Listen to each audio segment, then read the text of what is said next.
દર્શક મિત્રો નમસ્કાર, હું એબી ચાવડા ખેતીવાડી ગ્રામ સેવક આપ સૌનું અમારી ખેડૂત મિત્ર યુટ્યુબ ચેનલમાં હાર્દિક સ્વાગત કરું છું। દર્શક મિત્રો, શું આપ સૌને ખબર છે, ગુજરાત સરકાર દ્વારા દર વર્ષે ખેડૂત ભાઈઓને બોરવેલ સબસિડી યોજના અંતર્ગત સહાય આપવામાં આવે છે। આજના વિડીયોમાં આપણે આ બોરવેલ સહાય યોજના વિશે વિસ્તૃતથી સંપૂર્ણ માહિતી મેળવીશું, જેમાં આપણે માહિતી મેળવીશું કે બોરવેલ સહાય યોજના અંતર્ગત કેટલી સહાય મળશે, આ સહાય મેળવવા માટે ઓનલાઈન અરજી ક્યાં કરવી, ક્યારે કરવી અને કેવી રીતે કરવી, ઉપરાંત ઓનલાઈન અરજી કરવા માટે કયા કયા ડોક્યુમેન્ટ જોઈએ, ઉપરાંત ઓનલાઈન અરજી કર્યા બાદ ડોક્યુમેન્ટ કોને રજૂ કરવા, કયા કયા ડોક્યુમેન્ટ રજૂ કરવા, એના વિશે વિસ્તૃતથી સંપૂર્ણ માહિતી મેળવીશું। માટે વિડીયોને અંત સુધી જોવાનું ચૂકશો નહીં। એ પહેલાં આપ સૌ દર્શક મિત્રોને જણાવી દઈએ કે ખેતીલક્ષી ખૂબ જ સાચી, સચોટ અને આધુનિક માહિતી, ઉપરાંત વખતો વખત જાહેર થતી સરકારશ્રીની વિવિધ સબસિડી યોજનાઓની વિડીયો દ્વારા માહિતી મેળવવા માટે આપણી આ ખેડૂત મિત્ર ચેનલ સબસ્ક્રાઇબ કરવા વિનંતી। સબસ્ક્રાઇબ કર્યા બાદ દર્શક મિત્રો બાજુના બેલ આઇકન ઉપર ક્લિક કરી દેવું, જેથી અમારી ચેનલના નવા વિડીયોની નોટિફિકેશન આપ સૌના મોબાઈલમાં મળતી રહે। સાથે સાથે દર્શક મિત્રો, વિડીયો ગમે તો લાઇક કરજો અને વધુમાં વધુ ખેડૂત ભાઈઓને આ વિડીયો શેર કરવાનું એટલે કે મોકલવાનું ભૂલશો નહીં, જેથી દરેક ખેડૂત ભાઈઓ સુધી આપણા વિડીયોની માહિતી પહોંચી જાય। દર્શક મિત્રો, હવે આપણે વાત કરીએ બોરવેલ સબસિડી યોજના વિશે। તો બોરવેલ સબસિડી યોજના અંતર્ગત કેટલી સહાય આપવામાં આવે છે એના વિશે આપણે વાત કરીએ તો ફક્ત ઓઇલ પામનું વાવેતર કરતા ખેડૂતોને બોરવેલ ખર્ચના 50% અથવા ₹50,000 બેમાંથી જે ઓછું હોય એટલી રકમ સહાય તરીકે આપવામાં આવશે। દર્શક મિત્રો, આ સબસિડી મેળવવા માટે ઓનલાઈન અરજી ક્યાં કરવી એના વિશે આપણે વાત કરીએ તો આપ સૌએ ગુજરાત સરકારના આઈ ખેડૂત પોર્ટલ 2.0 ઉપર બાગાયત વિભાગની યોજનાઓમાં borewell pump set water harvest structure નામનો ઘટકમાં આપ સૌએ ઓનલાઈન અરજી કરવાની રહેશે। આ ઓનલાઈન અરજી દર્શક મિત્રો તારીખ 27 માર્ચ 2026 થી 26 એપ્રિલ 2026 સુધી ઓનલાઈન અરજી લેવાનું ચાલુ છે। લાભ લેવા માંગતા ખેડૂતોએ આ સમયગાળા દરમિયાન ઓનલાઈન અરજી કરી દેવી।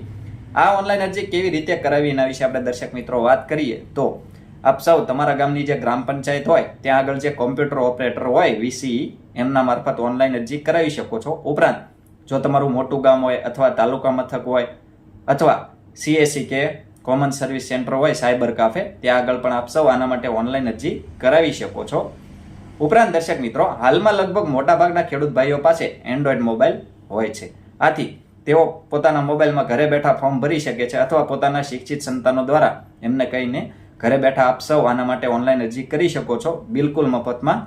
આની સરળતા માટે અમે અમારી ચેનલમાં એક વિડીયો બનાવેલ છે કે આઈ ખેડૂત પોર્ટલ પર ફોર્મ કેવી રીતે ભરવું, અરજી કેવી રીતે કરવી। વર્ષ 2026-27માં નવા નિયમ મુજબ એ વિડીયોમાં લાઈવ સ્ટેપ બાય સ્ટેપ સંપૂર્ણ માહિતી સરળ ભાષામાં આપવામાં આવેલ છે। એ વિડીયોની લિંક ડિસ્ક્રિપ્શનમાં આપ સૌને મળી જશે। એ વિડીયો જોઈને આપ સૌ ઘરે બેઠા મફતમાં ફોર્મ ભરી શકો છો।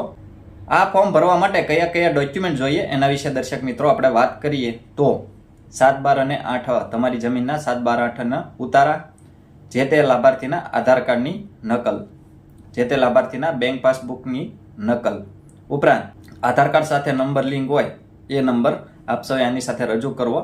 આ મુજબના ડોક્યુમેન્ટ લઈ આપ સૌએ જે તે સ્થળે અથવા ઘરે બેઠા પોતાના મોબાઈલથી ફોર્મ ભરવાનું રહેશે।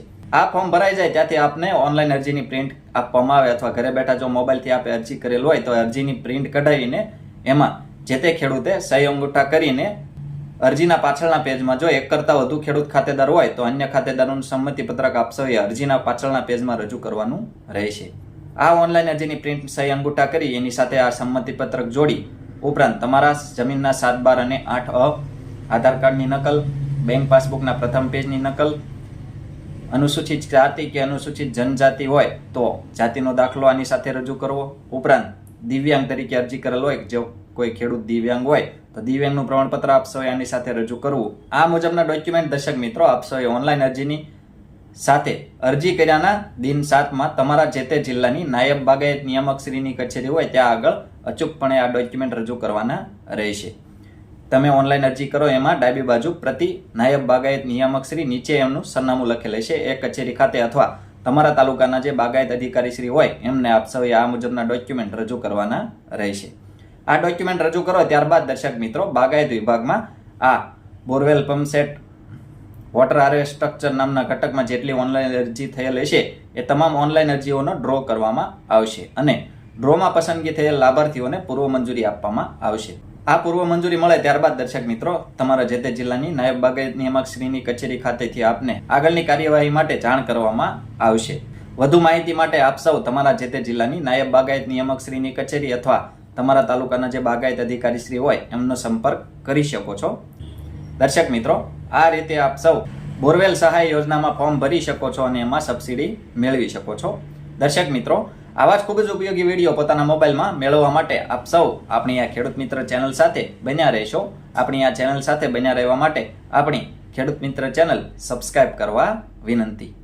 જો આપ સૌને અમારો આ વિડીયો પસંદ આવ્યો હોય તો વિડીયોને લાઇક કરજો અને વધુમાં વધુ ખેડૂતોને આ વિડીયો શેર કરવાનું એટલે કે મોકલવાનું ભૂલશો નહીં, જેથી દરેક ખેડૂત ભાઈઓ સુધી આપણા આ વિડીયોની માહિતી પહોંચી જાય તેઓ આ બોરવેલ સબસિડી યોજનાઓનો લાભ લઈ શકે.